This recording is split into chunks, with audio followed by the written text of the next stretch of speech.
宝与爷爷的第二次重逢。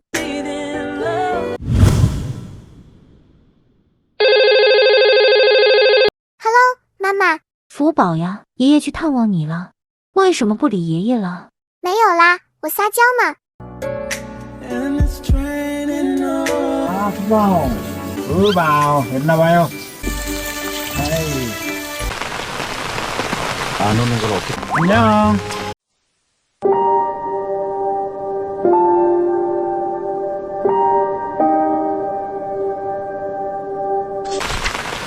福宝第一天闹别扭不理爷爷，可是第二天一早见到爷爷后，一连串的动作都表明他想念爷爷了。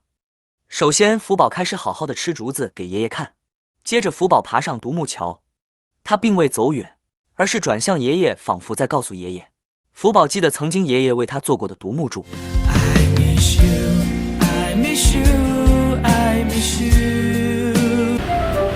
福宝아직 좀 무섭지?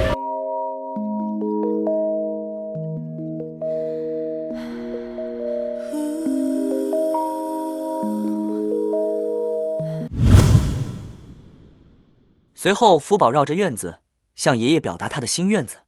最后，当爷爷要回韩国时，福宝还去送别爷爷。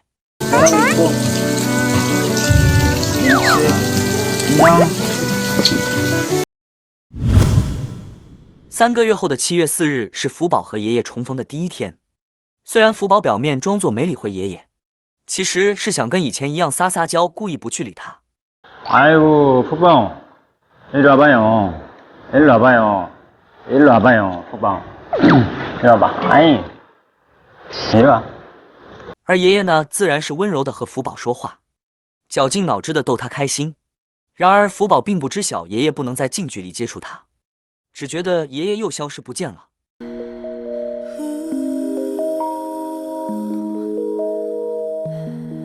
回韩国前的第二天，江爷爷一早出发，再次去探望福宝。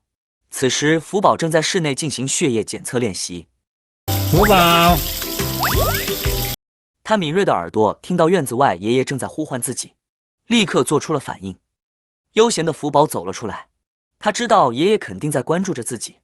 他先慢慢走向台架上，开始享用竹子早餐。江爷爷也像往昔一样开心地对着福宝碎碎念。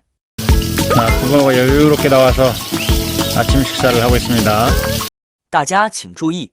这时的福宝和平常不一样，他迅速吃完早餐后爬上独木柱，仿佛在告诉爷爷，他还记得爷爷曾经为他搭建的独木柱。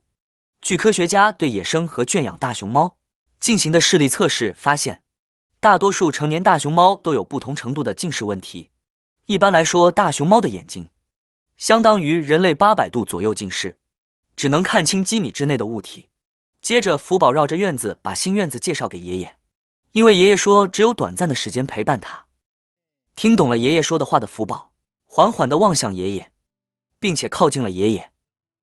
大家请注意，这时江爷爷做了一个手势，像是习惯性的想要摸摸福宝的头，只可惜隔着围栏无法实现。乖巧的福宝紧紧地陪着爷爷一起走，仿佛是在满心不舍地欢送爷爷，又似乎感谢爷爷来探望他。这次短暂又美好的相逢，将爷爷的心中都留下了温暖的印记。福宝虽然认出了爷爷，只是接触的时间太短了，还来不及撒娇，爷爷便又离开了。据说爷爷离开后的次日清晨，福宝闹起了小情绪，连台架上的食物都不去吃，只是独自趴着默默伤怀。不过福宝很快就调整好了情绪，重新开始照常营业。让我们一同期待下一次爷爷和福宝温馨相聚。